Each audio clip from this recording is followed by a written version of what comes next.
Bismillah, assalamualaikum warahmatullahi wabarakatuh. Perkenalkan, nama saya Muhammad Afnazada dari kelas 8A, absen 18, SMP Baitul Quran, Yogyakarta.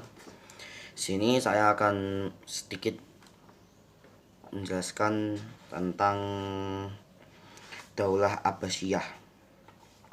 Jadi Daulah Abbasiyah ini adalah masa pemerintahan setelah masa pemerintahan daulah sebelumnya, yaitu daulah dari Bani Umayyah.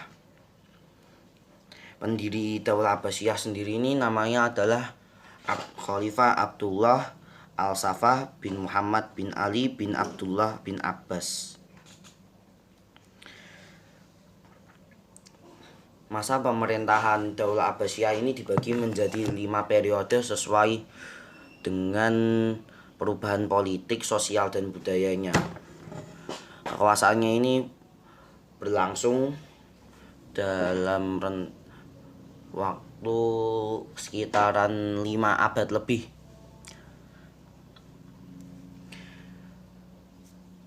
Menurut para sejarawan, pembagian masa pemerintahan Daulah Abbasiyah ini dibagi menjadi 5 periode. Yang pertama, periode Arab dan Persia pertama, dimulai dari tahun 750 hingga tahun 847 Masehi. Periode kedua adalah periode yang biasa disebut periode pengaruh Turki pertama, dimulai pada tahun 847 hingga tahun 945. Pada periode ketiga, Daulah Abbasiyah banyak dipengaruhi oleh dinasti Bani Buwayh. Periode ini juga disebut masa pengaruh Persia kedua. Periode ini dimulai pada tahun 945 hingga tahun 1055 Masehi. Pada periode keempat, masa kekuasaan Daulah Abbasiyah banyak dipengaruhi oleh Bani Saljuk, atau juga disebut dengan masa pengaruh Turki kedua. Pada periode terakhir atau periode kelima, pada masa ini diisi oleh banyak khalifah bebas, maksudnya banyak sekali khalifahnya bebas, berasal dari mana saja, dan banyak dipengaruhi oleh dinasti lain juga. Tapi kekuasaannya ini hanya efektif di sekitar kota Baghdad, dan akhirnya Khalifah Abbasiyah ini diakhiri oleh bangsa Mongol. Bangsa Mongol ini dulu bangsa yang berasal dari Mongolia. Bangsa ini dulu sempat menguasai hampir seperdua dunia ini, setengah dunia. Pada masa kurun waktu 5 abad lebih, Bani Abbasiyah mendapat pergantian khalifah selama sebanyak 37 kali. Dan pada masa ini umat Islam mencapai puncak keemasannya. Ya, Daulah Abbasiyah ini disebut juga sebagai puncak keemasan umat Islam karena banyak sekali sektor yang berkembang pada masa ini, terutama pada masa Harun ar-Rasyid.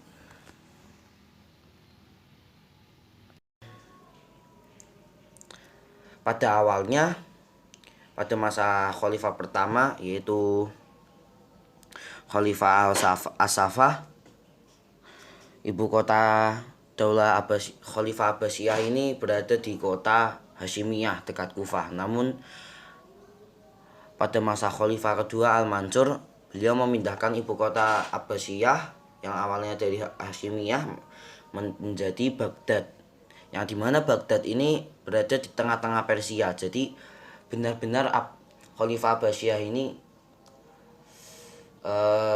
mendirikan khalifah di bekas penjajah, di bekas di bekas wilayahnya Persia. Pada masa Al-Mansur, beliau menciptakan tradisi baru, yaitu dengan mengangkat sebuah wazir, yang dimana wazir ini bisa dianggap sebagai penasihat agung atau pembantu khalifah. Jadi wazir ini tugasnya membantu tugas-tugasnya khalifah, dan juga tempat khalifah ini minta saran untuk pemerintahannya. Pada masa khalifah ketiga yaitu Al-Mahdi, beliau meningkatkan perekonomian di banyak sektor, mulai dari sektor pertanian, pertambangan, dan lain-lain. Beliau juga meningkatkan transit perdagangan antar timur dan barat yang membawa banyak kekayaan bagi Abbasiyah. Daulah Abbasiyah ini memulai masa keemasannya pada masa Khalifah Harun ar-Rasyid, yang dimana dan juga pada masa putranya juga yaitu Al-Ma'mun Harun ar-Rasyid. Harun ar-Rasyid ini ya sesuai ini gelarnya, dia mendapat gelar afwan. Gimana jelasin ya? Harun ar-Rasyid ini seorang khalifah yang adil dan memiliki jiwa sosial yang sangat tinggi. Beliau telah banyak membawa pengaruh pada masa pemerintahannya, pengaruh kepada Khalifahan Abbasiyah ini. Beliau banyak membangun fasilitas umum, pemandian umum, dan juga beliau membangun banyak rumah sakit, mendirikan banyak lembaga pendidikan. Dan pada masanya pemerintahan beliau sudah ada 800 dokter, yang pada masa itu bisa dibilang cukup banyak.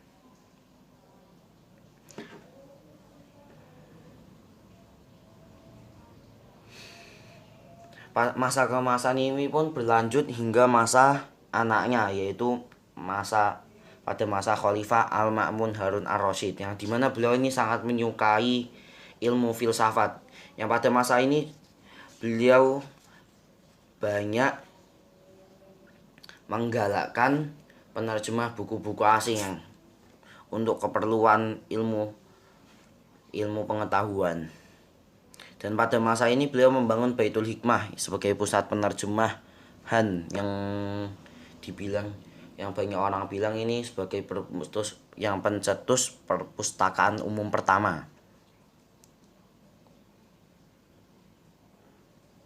Pada masa Khalifah Abbasiyah ini juga banyak sekali ilmuwan cendekiawan, mulai dari bidang ilmu filsafat ada Abu Nasr Muhammad bin Torhan yang dikenal dengan nama Al-Farabi. Dan bidang ilmu kedokteran ada Jabir bin Hayyan. Ilmu matematika ada yang sangat terkenal ini namanya Al-Khawarizmi, penemu angka 0, yang dimana angka 0 ini sangat penting dalam algoritma coding komputer biner. Dalam bidang ilmu falak ada Abu Masyar Al-Falaki.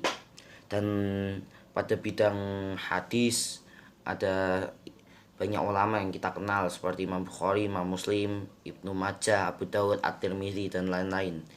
Ilmu tauhid ada Imam Al-Ghazali. Lalu pada bidang ilmu tasawuf ada tokoh cendekiawan lainnya yaitu Al-Quraisy dengan karyanya Ar-Ri'satul Quraisyah. Lalu pada bidang ilmu fikih ada imam-imam fuqaha yang sekarang kita kenal sebagai 4 imam pendiri 4 madhab. Yang pertama ada Imam Syafi'i, ada Imam Maliki, ada Imam Ahmad bin Hambal, sama Imam Abu Hanifah.